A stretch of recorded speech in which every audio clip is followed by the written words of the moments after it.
Iran, please stop. We lose, you win. Konflik antara Iran, Israel, dan Amerika Serikat semakin memanas setelah gelombang serangan rudal dan drone menghantam berbagai wilayah di Timur Tengah. Beberapa proyektil bahkan dilaporkan mencapai Tel Aviv, memicu sirene serangan udara, dan memaksa warga berlindung di bunker. Sementara sistem pertahanan Israel terus diaktifkan untuk mencegat serangan. Iran disebut meluncurkan ratusan rudal balistik dan ribuan drone yang menargetkan Israel serta pangkalan militer Amerika Serikat di kawasan. Serangan itu diklaim sebagai balasan atas operasi militer sebelumnya. Eskalasi ini menimbulkan kekhawatiran akan meluasnya perang regional.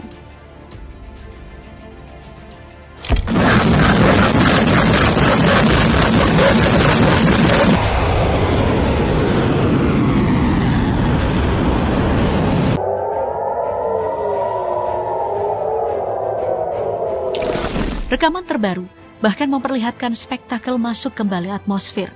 Hulu ledak balistik Iran turun bersama sejumlah alat bantu penetrasi yang dirancang membebani pertahanan berlapis seperti Patriot hingga Arrow 3. Ini bukan sekadar kembang api di langit malam. Strategi ini membuat rudal pencegat terkuras lebih cepat daripada yang bisa diganti. Ironisnya, perisai pertahanan bernilai miliaran dolar yang disebut tak tertembus kini benar-benar diuji. Lalu, senjata apa saja yang sebenarnya diluncurkan dari bunker rahasia itu? Salah satu alutsista paling mencolok dalam serangan Iran adalah Fatah 2, rudal hypersonic yang disebut menandai era baru kekuatan serangan jarak jauh Iran. Beberapa rekaman memperlihatkan momen peluncurannya dari kendaraan peluncur mobile, mesin roket menyala terang, lalu rudal melesat vertikal sebelum menghilang dalam hitungan detik. Footage selain menunjukkan lintasan yang sangat cepat sebelum dampak ledakan di area target strategis. Fatah 2 merupakan pengembangan dari rudal Fatah generasi pertama dan diperkenalkan Iran pada pertengahan dekade 2020-an. Rudal ini bekerja dalam 2 tahap. Pertama, ia didorong oleh roket besar ke langit tinggi, lalu bagian kepalanya akan lepas dan meluncur sambil berbelok-belok lincah menuju sasaran.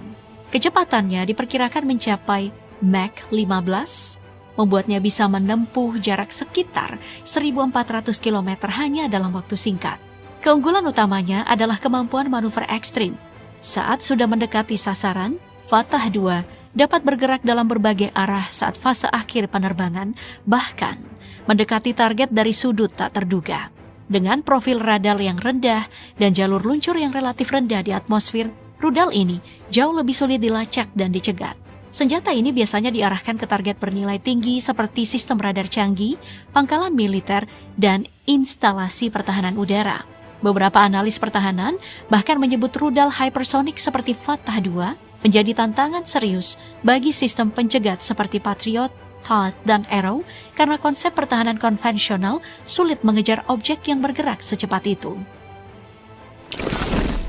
Selain rudal hypersonic, Iran juga mengerahkan senjata yang jauh lebih sederhana namun sangat efektif. Drone kamikaze HESA Shahid 136. Dalam berbagai rekaman yang beredar, drone ini terlihat terbang rendah sebelum menghantam target.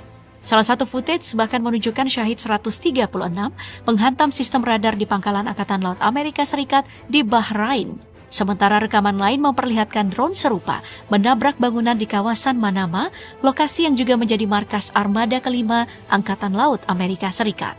Shahid 136 pertama kali diperkenalkan Iran sekitar awal tahun 2020-an sebagai drone yang dirancang untuk terbang menuju target dan menghantamnya langsung. Bentuknya khas dengan sayap delta segitiga dan panjangnya sekitar 3,5 meter. Drone ini memiliki jangkauan hingga 2.000 km, memungkinkan Iran menyerang target jauh tanpa harus mendekatkan pasukan. Keunggulan utama Shahid 136 adalah biaya produksi yang relatif murah dan kemampuan diluncurkan dalam jumlah besar sekaligus. Dalam serangan terbaru, drone ini dilaporkan menghantam berbagai target strategis seperti instalasi radar, fasilitas militer, dan bangunan pendukung pangkalan Amerika Serikat. Bahkan, sebuah laporan menyebut satu drone menghantam hotel di Manama dan melukai 2 pegawai Departemen Pertahanan Amerika Serikat. Selain senjata hypersonic dan drone kamikaze, Iran juga mengerahkan rudal balistik jarak menengah Qadar dalam gelombang serangan ke berbagai target Amerika Serikat dan Israel. Dan dalam beberapa rekaman peluncuran yang beredar dari latihan militer sebelumnya, rudal Qadar ini terlihat diluncurkan dari kendaraan peluncur mobile di area gurun. Qadar merupakan bagian dari keluarga rudal Qadar 110 yang dikembangkan Iran sebagai peningkatan dari seri Shahab. Rudal ini memiliki jangkauan sekitar 1.800 hingga 2.000 km, cukup untuk menjangkau berbagai target strategis di Timur Tengah. Dengan jangkauan tersebut, Iran mampu menargetkan pangkalan militer, fasilitas logistik hingga instalasi pertahanan udara jauh di luar wilayahnya. Dalam eskalasi terbaru, laporan menyebut Iran meluncurkan rudal Qadar sebagai bagian dari serangan balasan terhadap target di Israel dan pangkalan militer Amerika Serikat di kawasan Teluk. Sistem ini sebenarnya sudah beberapa kali diperlihatkan dalam latihan militer besar Iran, menandakan bahwa rudal tersebut telah lama menjadi bagian penting dari kekuatan strategis Teheran. Senjata lain yang muncul dalam rangkaian serangan Iran adalah rudal balistik Emad, salah satu sistem andalan yang dikenal memiliki daya hancur besar. Dalam beberapa footage uji coba yang pernah dirilis militer Iran, terlihat bagaimana rudal ini menghantam target tiruan dengan ledakan yang sangat kuat. Emad sendiri merupakan rudal balistik jarak menengah dengan jangkauan sekitar 1.700 hingga 1.800 km. Nah, rudal ini dikembangkan dari keluarga Shahab, tetapi dilengkapi dengan teknologi yang jauh lebih canggih. Salah satu peningkatan utamanya adalah penggunaan Maneuverable Reentry Vehicle atau MARV, yaitu hulu ledak yang dapat bermanuver saat memasuki kembali atmosfer menuju target. Kemampuan manuver ini membuat Emad jauh lebih presisi. Beberapa laporan menyebut tingkat akurasinya dapat mencapai circular error probable di bawah 500 meter, sehingga mampu menyerang target strategis seperti pangkalan militer, radar, dan sistem pertahanan udara. Selain itu, hulu ledaknya yang sekitar 750 hingga 1000 kg dapat membawa berbagai jenis muatan, mulai dari bahan peledak konvensional hingga varian lain yang lebih kompleks. Dalam eskalasi terbaru, rekaman yang viral di media sosial bahkan menunjukkan momen dramatis ketika sebuah rudal Iran ini meluncur menuju target sambil menghindari lebih dari 10 rudal pencegat yang ditembakkan oleh sistem pertahanan udara.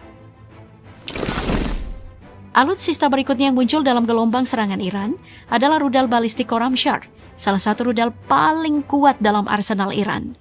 Dalam beberapa rekaman yang beredar, langit malam terlihat dipenuhi dengan puluhan proyektil kecil yang menyebar setelah salah satu rudal besar meledak di udara. Fenomena ini bukanlah meteor atau kembang api, melainkan hulu ledak klaster yang melepaskan banyak submunisi sekaligus ke area target.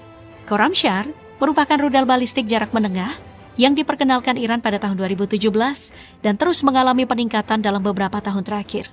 Rudal ini memiliki jangkauan sekitar 2.000 km dan mampu membawa hulu ledak yang sangat berat, bahkan lebih dari 1.000 kg. Karena kapasitas muatannya besar, rudal ini bisa membawa berbagai jenis hulu ledak, termasuk cluster munition yang menyebarkan puluhan bom kecil di udara sebelum menghantam permukaan. Menurut pejabat militer Iran sebelumnya, satu rudal Khorramshahr dengan hulu ledak cluster dapat membawa sekitar 80 submunisi.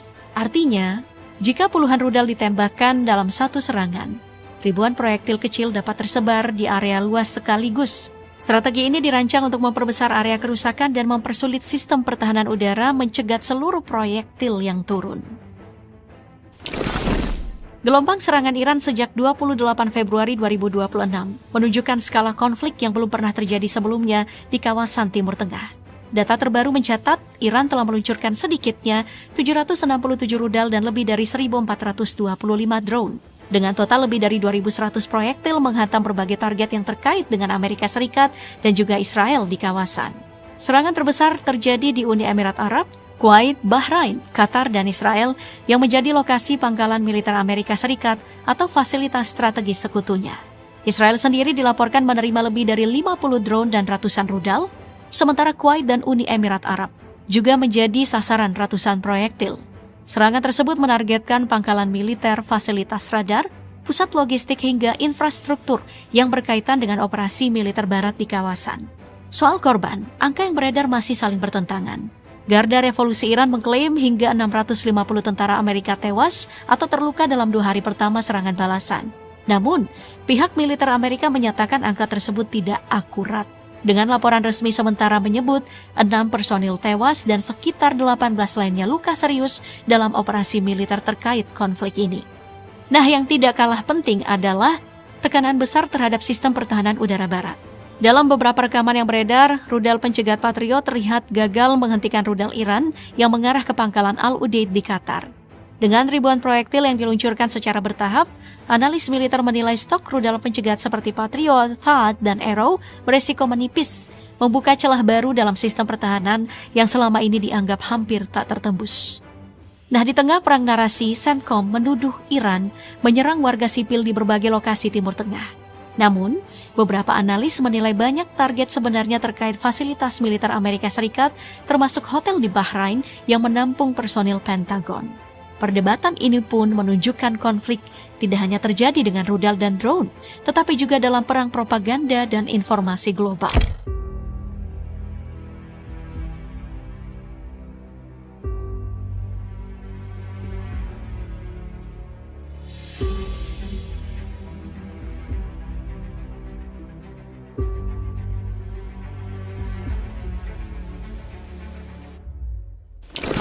Tel Aviv ditembus, Yerusalem dihantam. Semuanya kejadian real.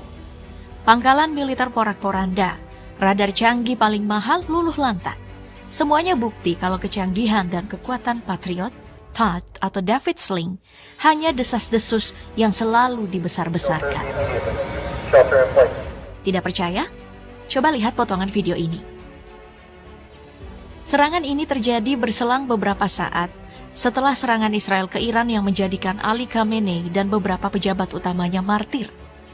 Ini adalah serangan permulaan Iran, tapi berhasil mengguncang Israel.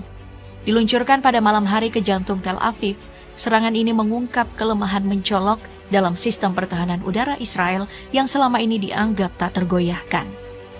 Sistem canggih seperti Arrow, David Sling, dan Iron Dome yang dibanggakan itu sebagai pertahanan mutakhir gagal mencegat rudal balistik Iran yang meluncur dengan cepat menuju jantung ibu kota.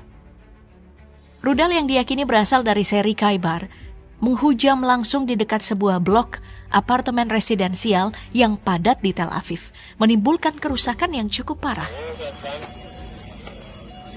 Serangan ini memicu sejumlah pertanyaan. Mengapa sistem pertahanan yang selama ini dipuji dunia gagal menghadapi ancaman yang tampaknya terdeteksi?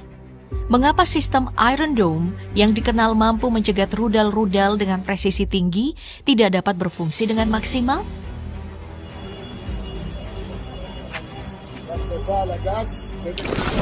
Iran tidak memberi kesempatan Israel menjawab pertanyaan-pertanyaan tersebut. Malahan memberi serangan susulan lainnya. Dilancarkan pada keesokan harinya, tanggal 1 Maret 2026, serangan rudal balistik ini menyasar Beit Shemesh, sebuah kota di barat Yerusalem. Dengan hulu ledak 500 kg, rudal tersebut dengan mudah menembus pertahanan udara Israel. Alih-alih dicegat oleh Arrow dan David Sling, rudal tersebut justru menghantam langsung sebuah area permukiman, merusak sinagoge dan shelter bom di bawahnya. Akibat serangan ini, 9 orang tewas dan lebih dari 40 orang terluka. Rumah-rumah di sekitar lokasi serangan mengalami kerusakan parah. Meskipun sistem peringatan dini Home Front Command berfungsi dengan baik, kegagalan dalam mencegat rudal ini mengulang hal yang sama pada Perang 12 Hari pada Juni 2025 lalu. Hingga sekarang, inilah serangan Iran yang paling mematikan. Tidak semua serangan bisa dikategorikan mematikan.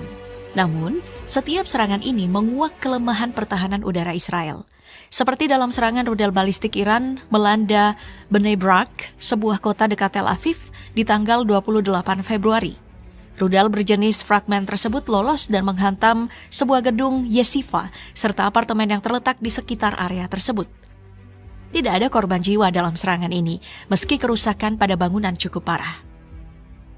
Namun yang bikin Israel khawatir, ancaman rudal balistik Iran telah menyasar area-area padat penduduk. Meski ini mungkin tidak semematikan serangan di Tel Aviv atau Beit Shemesh, kejadian ini memperlihatkan pola serangan yang semakin meningkat dan semakin terarah. Kegagalan demi kegagalan sistem pertahanan udara Israel ini sangat bertolak belakang dengan kesan dikdayanya. Namun pada kenyataannya justru jauh lebih konyol. Seperti bagaimana bisa ada 10 interseptor tak mampu menghadang satu rudal balistik hypersonic Iran jenis Fatah. Meskipun sejumlah besar interceptors dikerahkan, semua upaya tersebut gagal total dan rudal tersebut berhasil menembus sistem pertahanan lalu jatuh di kawasan sentral Israel, Yerusalem.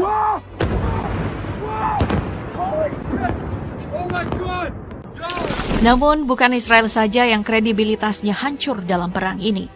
Iran juga berhasil merontokkan nama besar si paling berkuasa, Amerika Serikat.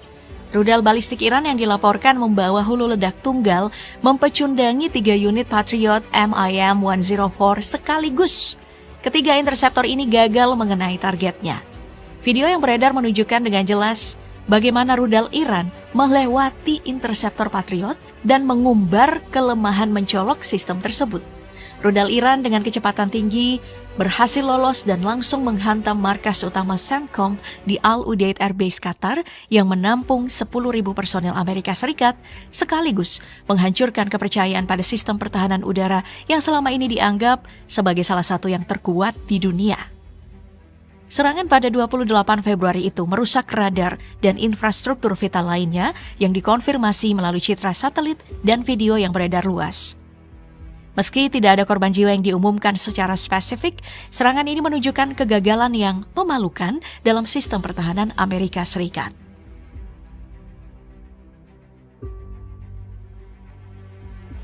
Pada 1 Maret 2026, sebuah serangan brutal menargetkan Suwaiba Port di Kuwait, menghantam sebuah pusat operasi taktis milik militer Amerika Serikat yang berada di pelabuhan sipil Suwaiba. Meskipun sistem pertahanan udara Amerika Serikat seperti Patriot dan THAAD dipakai untuk melindungi lokasi strategis ini, toh nyatanya berkebalikan 100%. Serangan tersebut juga berhasil menembus pertahanan. Dikenal sebagai Squirter, satu proyektil berhasil lolos meskipun mayoritas proyektil lainnya berhasil dicegat. Banyak pihak yang yakin bahwa serangan tersebut menggunakan rudal hypersonic Fatah 2 yang dapat meluncur dengan kecepatan tinggi sehingga menambah kerumitan dalam mencegatnya. Serangan ini langsung menghantam semacam pusat operasi taktis yang hanya berupa T-wall beton sebagai pelindung. Meski pusat ini telah diperkirakan cukup kuat untuk menahan ancaman, ternyata struktur sederhana tersebut tak mampu bertahan terhadap ledakan besar. Akibat serangan ini, 6 tentara Amerika Serikat tewas. Bangunan hangus terbakar, dindingnya jebol, dan api terus menyala selama berjam-jam setelah ledakan. Namun, dari semua serangan Iran yang dilancarkan, mungkin serangan ke Kuwait ini yang paling tragis, yakni saat Iran mengarahkan 15 rudal jelajah dan drone ke pangkalan Ali Al-Salem. Bukannya mencegat rudal yang memberondong, mereka malah menembaki beberapa F-15E milik Amerika Serikat. Insiden salah tembak ini mengekspos kekacauan sistem pertahanan Amerika Serikat yang tidak bisa mengantisipasi kejadian fatal ini.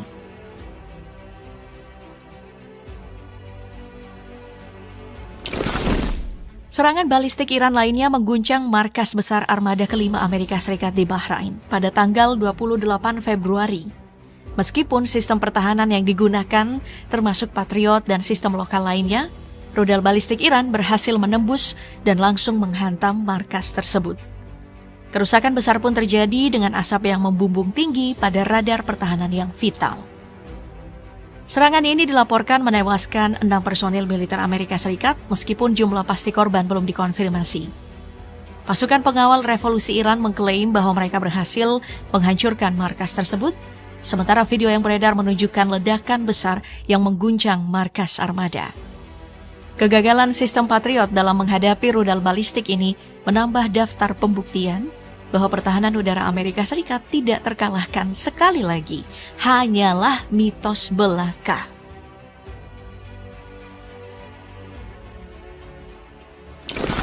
Kekalahan paling telak sistem pertahanan Amerika Serikat juga terlihat saat mengelola serangan dari pihak non-Iran alias proksi. Pada 2 Maret 2026, Al-Harir Air Base yang terletak di Erbil, Kurdistan, Irak, menjadi sasaran serangan drone dari kelompok Islamic Resistance in Iraq, salah satu proksi Iran. Sistem pertahanan Patriot Amerika Serikat bersama dengan sistem pertahanan dasar di base gagal mencegah serangan besar-besaran ini. Drone-drone yang diluncurkan dengan akurasi tinggi menghantam sebuah depot amunisi, menyebabkan ledakan dahsyat yang disertai dengan kebakaran hebat. Serangan ini menimbulkan kerusakan serius pada infrastruktur penting, terutama fasilitas logistik dan persediaan amunisi. Tidak ada korban jiwa dari pihak Amerika Serikat yang dilaporkan dalam insiden ini. Meski begitu, dampak psikologis dan kerugian strategis tetap besar, mengingat pentingnya Al-Harir Air Base sebagai titik vital dalam operasi militer Amerika Serikat di kawasan tersebut. Kemampuan Iran ini tidak lepas dari bantuan sekutunya yakni Rusia dan China. Meski tidak terlibat langsung, namun kontribusi keduanya sangat signifikan. Dalam hal air defense, China menyuplai HQ-9B ke Iran yang jangkauannya antara 200 hingga 260 km, ketinggian intercept hingga 27 km, dan mampu melacak 100 target sekaligus. Sistem ini mirip dengan S-300 milik Rusia, tapi lebih murah. Selain itu ada juga HQ-16, HQ-17AE, dan YLC-8B radar anti-stealth. Namun, bukannya melindungi, sistem pertahanan ini gagal total bahkan melindungi wilayah udara Iran sejak serangan pertama Israel dan Amerika Serikat. Penyebabnya adalah hancurnya baterai di jam pertama aktif yang menyebabkan radar HQ-9B blind sehingga tidak mendeteksi ancaman. Iran dikabarkan sangat kecewa dan sedang evaluasi ulang atas ketergantungannya pada senjata Cina tersebut. Dampak konflik mulai terasa di berbagai negara. Serangan drone di Bahrain menyebabkan warga sipil terluka, sementara harga minyak dunia melonjak hingga menembus $100 Amerika Serikat per barel karena kekhawatiran gangguan pasokan energi. Di tengah situasi tersebut, Iran juga menunjuk Mojtaba Khamenei sebagai pemimpin tertinggi baru menggantikan Ayatollah Ali Khamenei. Penunjukan ini mendapat dukungan Garda Revolusi Iran, tetapi memicu reaksi keras dari Israel dan Amerika Serikat. Korban dari pihak militer terus bertambah. Amerika Serikat melaporkan satu lagi tentaranya tewas akibat serangan di Arab Saudi setelah sebelumnya 6 prajurit Amerika Serikat tewas dalam serangan drone di Kuwait. Sementara itu, serangan udara Israel di Beirut dilaporkan menewaskan beberapa orang, termasuk Komandan Garda Revolusi Iran. Pertempuran juga memicu krisis kemanusiaan di Lebanon, dengan ratusan ribu warga mengungsi akibat meningkatnya konflik antara Israel dan Hizbullah. Iran turut mengancam akan menargetkan fasilitas minyak di kawasan jika serangan terhadap sektor energinya terus berlanjut. Di dalam negeri, pemerintah Iran memperketat keamanan dan memperingatkan adanya kolom kelima yang dianggap membantu musuh dari dalam negeri.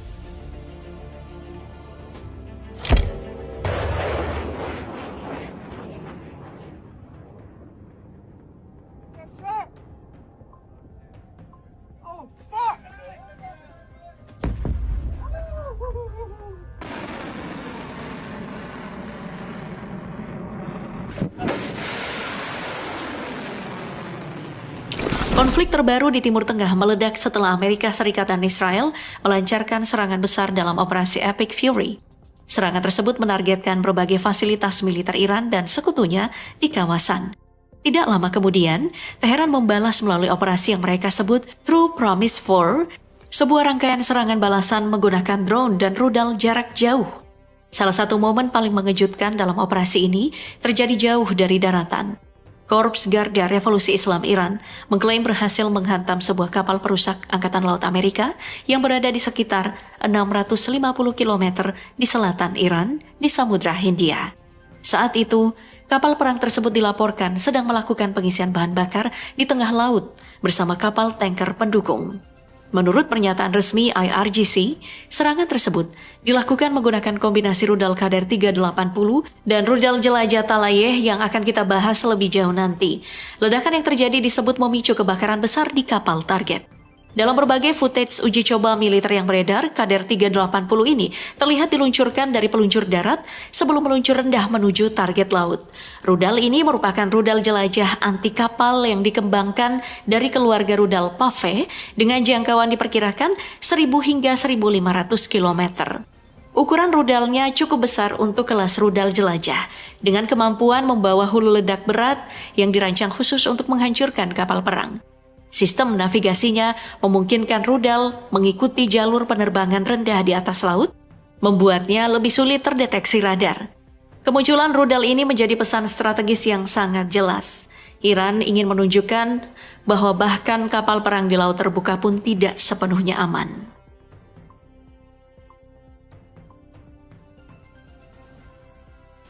Selanjutnya ada rudal Talayeh yang ikut digunakan dalam serangan terhadap kapal perusak Amerika tadi. Talayeh terlihat diluncurkan dari peluncur darat maupun platform laut sebelum meluncur rendah menuju target. Rudal ini termasuk cruise missile atau rudal jelajah, yang berarti ia tidak terbang tinggi seperti rudal balistik, melainkan melaju mendekati permukaan dengan jalur yang lebih fleksibel. Talayeh diperkenalkan secara resmi oleh Angkatan Laut Iran sekitar tahun 2023 sebagai bagian dari modernisasi kekuatan rudal mereka. Menurut pernyataan Komandan Angkatan Laut Iran, Laksamana Shahram Irani, rudal ini mampu menyerang target hingga 1000 km jauhnya. Talayeh juga membawa hulu ledak sekitar 400 kg, cukup untuk menghancurkan kapal perang, fasilitas militer atau instalasi strategis.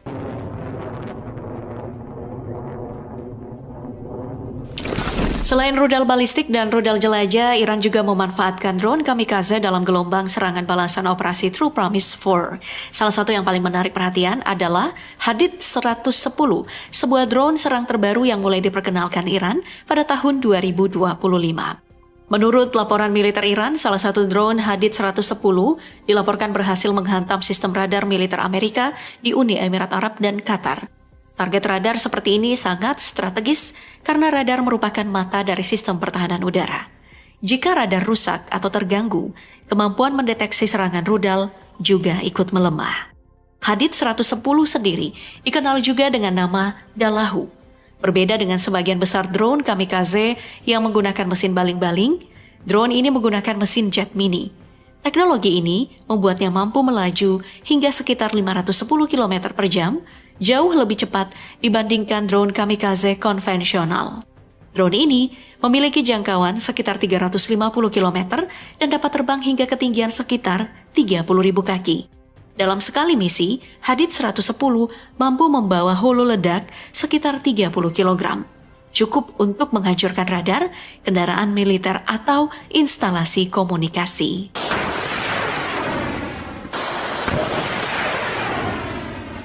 Dalam beberapa hari terakhir, salah satu senjata Iran yang paling banyak dibicarakan adalah Kebar Shekan. Rudal balistik ini disebut sebagai salah satu senjata khusus yang digunakan Iran dalam gelombang serangan terhadap Israel selama eskalasi konflik terbaru. Sosial dan laporan militer menunjukkan momen dramatis ketika sebuah rudal Iran berhasil menembus sistem pertahanan udara Israel. Tetap melaju menuju target meskipun lebih dari 10 rudal pencegat diluncurkan untuk menghentikannya. Pada akhirnya, rudal itu tetap menghantam sasaran di wilayah Israel. Salah satu kandidat kuat rudal yang digunakan dalam serangan tersebut adalah Kebar Shekan. Rudal ini pertama kali diperkenalkan pada tahun 2022 sebagai misil jarak menengah berbahan bakar padat yang dirancang untuk menembus pertahanan udara modern. Secara teknis, Kebar Shekan memiliki panjang sekitar 11,4 meter, berat sekitar 6,3 ton, dan mampu membawa hulu ledak sekitar 550 kg. Jangkauannya diperkirakan mencapai 1.450 km, cukup untuk menjangkau hampir seluruh wilayah Israel dari pangkalan rudal di Iran. Keunggulan utama rudal ini terletak pada kemampuan manuver di fase akhir penerbangan. Saat memasuki atmosfer, hulu ledaknya dapat melakukan perubahan arah untuk menghindari sistem pencegat musuh. Varian yang lebih baru, Kebar Shekan 2, dikabarkan memiliki peningkatan jangkauan hingga sekitar 1.800 km serta kemampuan manuver yang lebih agresif. Karena kombinasi akurasi tinggi, manuver penghindaran dan kecepatan Mach tinggi, banyak analis militer menyebut Kebar Shekan ini sebagai salah satu rudal paling berbahaya dalam arsenal Iran saat ini.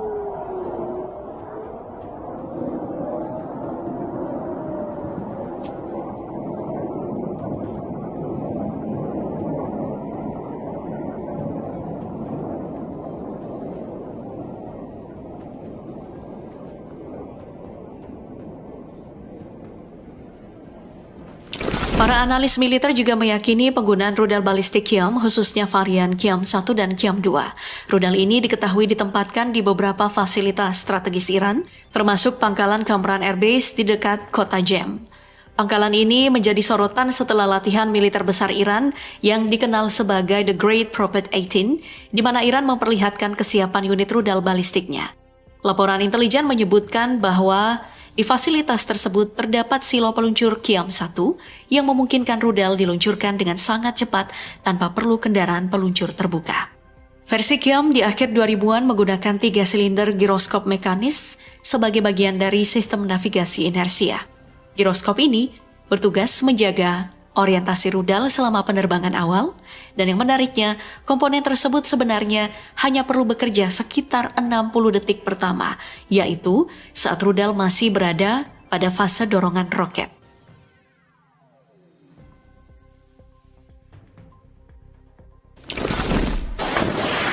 Dalam berbagai rekaman militer yang beredar, terlihat juga momen peluncuran rudal balistik Fateh 110.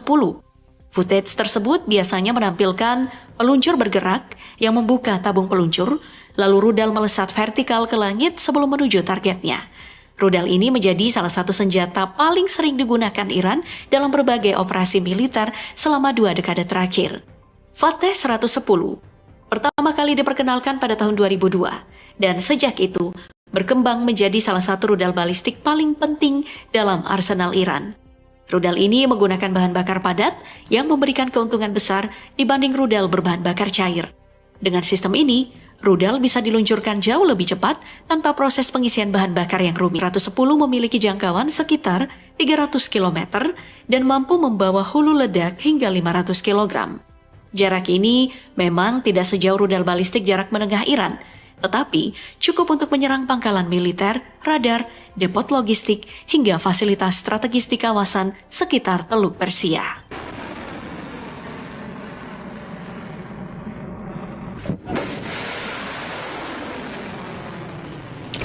Gelombang serangan Iran sejak 28 Februari 2026 menunjukkan eskalasi terbesar di kawasan Timur Tengah dalam beberapa tahun terakhir. Hingga hari ini, tercatat sedikitnya 767 rudal dan 1.425 drone diluncurkan ke berbagai wilayah, termasuk Israel, Bahrain, Qatar, Kuwait, dan Uni Emirat Arab. Iran mengklaim hingga 650 tentara Amerika tewas atau terluka, sementara Amerika Serikat menyatakan hanya 6 personil yang tewas dan 18 luka serius, sehingga angka sebenarnya masih diperdebatkan.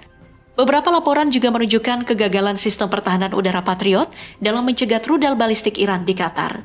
Di saat yang sama, analis militer menilai stok rudal pencegat Israel dan sekutunya mulai menipis akibat intensitas serangan yang sangat tinggi.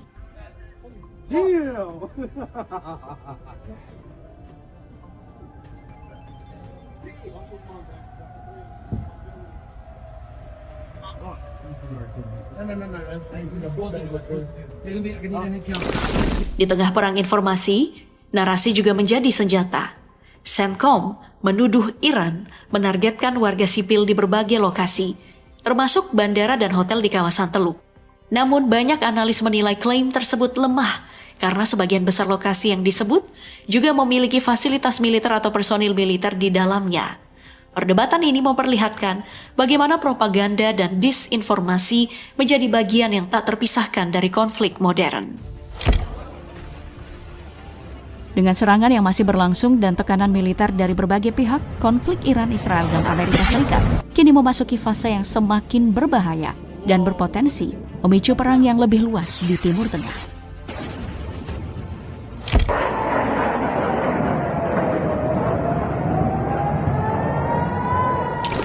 Semua dimulai pada tanggal 28 Februari. Sebuah sandi dibuka, Epic Fury. Dalam senyap, Amerika Serikat dan Israel melancarkan serangan presisi. Jet tempur, rudal jarak jauh, operasi cyber, menghantam radar, pangkalan, dan jaringan proksi Iran. Jawaban Iran tidak langsung, tetapi sangat menghantui. OTP-4 dilepas. Ada ratusan drone, rudal balistik, dan jelajah bergerak serentak lintas negara. Bukan ledakan tunggal, melainkan denyut serangan menguji pertahanan, menguras saraf, dan membuka perang yang tak lagi bisa disembunyikan dari balik layar sunyi, mematikan, terukur, strategis.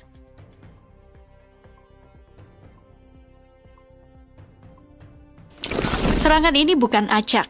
Ini operasi dengan hitungan angka dan dampak. Sejak 28 Februari 2026, Iran melepaskan lebih dari 2.190 proyektil, sedikitnya 767 rudal, dan 1.425 drone ke jaringan pangkalan Amerika Serikat dan Israel di seluruh kawasan. Setiap lintasan dirancang, setiap target dipilih. Ini bukan hujan api, ini kalkulasi. Israel menerima tekanan terberat. Lebih dari 200 rudal dan 50 drone menghantam wilayah tengah dan pusat-pusat strategis. Bukan sekadar basis militer tetapi simpul vital negara. Salah satunya disebut mengenai Sorek Desalination Plant, fasilitas pengolahan air laut terbesar di dunia yang menyuplai sekitar 20% kebutuhan air nasional Israel. Kerusakannya membuat rumah-rumah terendam air. Dan masalahnya adalah kerusakan di sini bukan efek sesaat. Ini ancaman krisis air jangka panjang. Di Teluk skala serangan melonjak drastis. Uni Emirat Arab dibanjiri 194 rudal dan 812 drone. Kuwait, Qatar, dan Bahrain berubah menjadi koridor api. Ratusan proyektil melintas dan menghantam pangkalan sekutu Amerika Serikat. Yordania dan Irak ikut terseret sebagai zona penyangga. Bahkan, Siprus dan Oman tak luput dari bayang-bayang lintasan rudal. Di udara, 3 pesawat tempur dilaporkan jatuh.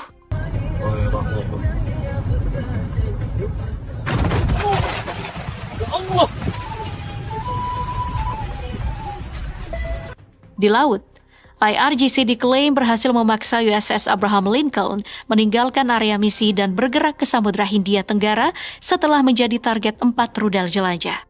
Citra satelit juga memperlihatkan kapal perusak kelas Arleigh Burke-class terbakar usai serangan Maret di Teluk Oman. Pesannya jelas, ini bukan satu front, ini perang jaringan regional. Bukan untuk menang cepat, melainkan memaksa semua pihak bertahan serentak. Tapi justru, saat ini Iran menekan dari segala arah. Satu pertanyaan pun muncul di Washington dan Tel Aviv, dibalas sekarang atau kehilangan kendali selamanya.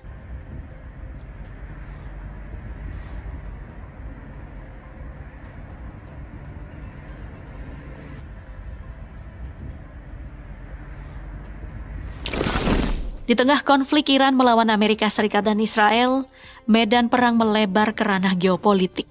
China secara terbuka menyatakan dukungan kepada Iran dan mendesak operasi militer segera dihentikan. Tak lama berselang, Presiden Rusia Vladimir Putin mengecam kematian Ali Khamenei, menyebutnya sebagai pelanggaran serius hukum internasional.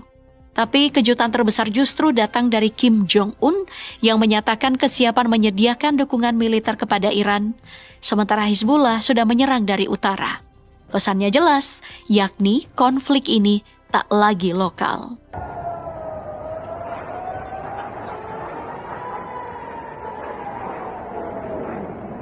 Banyak pengamat menyebut intensitas serangan Iran menurun setelah beberapa hari. Tapi, asumsi ini menyesatkan. Iran tidak bertarung secara simetris. Mereka bertarung dengan waktu. Jalur energi diganggu, Selat Hormuz ditekan, harga energi pun melonjak. Rudal dan drone dilepaskan secukupnya bukan untuk menghancurkan cepat, melainkan untuk menguras sistem pertahanan Amerika Serikat Israel. Selama langit lawan sibuk bertahan, waktu bekerja untuk Teheran. Tapi harus diakui, keunggulan udara tetap berada di tangan Amerika Serikat dan Israel. Mereka menarget fasilitas komando, sistem pertahanan udara, serta struktur yang dikaitkan dengan program rudal dan militer Iran di dan sekitar Teheran. Inilah wajah Operation Roaring Lion. Dari jantung ibu kota hingga Kabahar Konarak Airport, serangan dilakukan dengan presisi dingin. Lubang bersih di bunker pesawat mengirim pesan tegas. Asetmu dipetakan, perlindunganmu dipahami, dan tak ada ruang yang benar-benar aman. Tapi perang ini bukan hanya soal misil dan drone, ini soal uang yang terbakar setiap jamnya. Bagi Amerika Serikat dan Israel, satu hari operasi bisa menelan ratusan juta sampai lebih dari 1 miliar dolar. Jet tempur, bom presisi, intersepsi udara, patroli laut, dan logistik global. Semuanya itu mahal dan tak bisa dihentikan mendadak. Nah, jika konflik ini berlarut berminggu-minggu, wah, biayanya bisa melonjak ke puluhan miliar dolar. Inilah dilema sesungguhnya. Bukan siapa yang paling kuat menyerang, melainkan siapa yang paling lama sanggup membayar perang ini. Dan tanda-tandanya sudah mulai terlihat.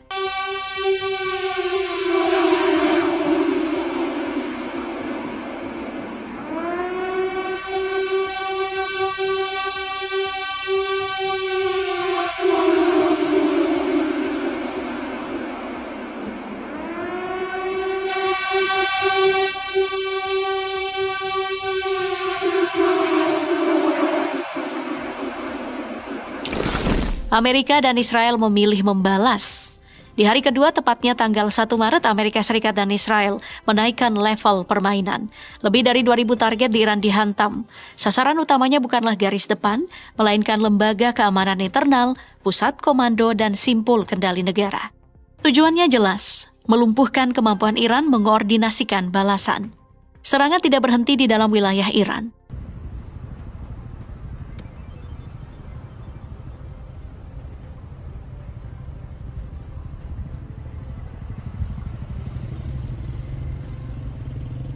Israel juga melancarkan serangan udara presisi ke target di Suriah Selatan dan Lebanon. Depot senjata, radar, hingga jalur logistik kelompok proksi Iran menjadi sasaran. Ini bukan ekspansi perang, tapi pemutusan nadi, memutus suplai sebelum bisa dipakai. Di tanggal 2 Maret, Israel melanjutkan serangan dengan skala yang lebih terbatas, tapi jauh lebih presisi. Fokusnya pencegahan, bukan eskalasi. Amerika Serikat memperkuat pertahanan udara sekutu, menaikkan status siaga pangkalan, dan menggeser aset laut untuk menjaga jalur suplai. Salah satu target paling sensitif ikut diserang, Natanz Nuclear Facility di Provinsi Esfahan, fasilitas yang juga pernah menjadi sasaran dalam konflik besar sebelumnya. Pada 3 Maret, tempo serangan memang diturunkan. Israel menjaga tekanan lewat patroli udara intensif. Amerika Serikat beralih ke pertahanan berlapis, perlindungan pangkalan, sistem intersepsi, dan sinyal kesiapan tanpa membuka front baru. Tapi terbatas bukan berarti ringan. Klaim Amerika menyebut 20 kapal Iran diserang dengan 1 ditenggelamkan. Dan di tanggal 4 dan 5, Israel dan Iran masih terus melancarkan serangannya. Terbatas tapi mematikan. Ledakan disertai asap jadi pemandangan di beberapa wilayah Iran. Nah, di darat, sasaran menjadi semakin simbolis. Majelis pakar lembaga yang berperan memilih pemimpin tertinggi Iran dilaporkan hancur akibat serangan. Bukan hanya dari udara, menurut sumber, pasukan khusus Israel termasuk agen Mossad menjalankan operasi darat di wilayah Iran. Harga konflik ini sangat mahal. Sejak hari pertama, lebih dari 1.000 warga sipil Iran dilaporkan tewas, termasuk 181 anak-anak. Di sisi lain, 11 orang di Israel dan 3 di Uni Emirat Arab ikut jadi korban. Iran sendiri mengklaim 650 tentara Amerika tewas atau terluka akibat serangan balasannya. Tekanan memang diturunkan, tapi perang ini belum berhenti, hanya menarik nafas.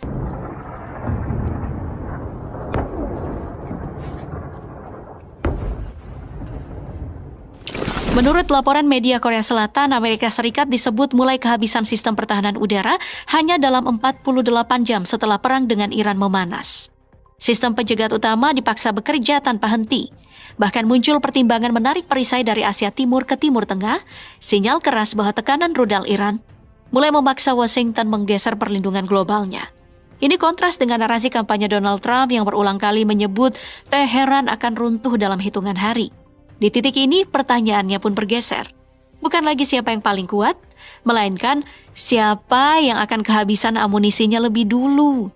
Iran menekan dengan rudal dan drone secukupnya, bukan untuk menghancurkan, tapi untuk melelahkan pertahanan Israel dan Amerika. Setiap intersepsi sukses tetap punya harga. Stok berkurang, tempo meningkat, dan celah mulai terbuka. Namun, ada sisi lain dari persamaan ini. Setelah pertahanan udara Iran terpukul, pesawat koalisi mendapatkan ruang. Peluncur diburu, harga disisir, dan gudang senjata menjadi target. Setiap hari, perang udara berarti stok Iran menyusut lebih cepat. Rudal yang diluncurkan tak mudah diganti di tengah tekanan yang berlapis. Jika rudal Iran habis lebih dulu, tekanannya berhenti, balasan pun menghilang, dan bom akan terus jatuh tanpa jawaban. Tapi jika justru pencegat Amerika Serikat Israel yang menipis lebih dulu, langit berubah arah, terbuka bagi Iran untuk meningkatkan dampak. Inilah perang ketahanan. Waktu bukan sekutu semua pihak.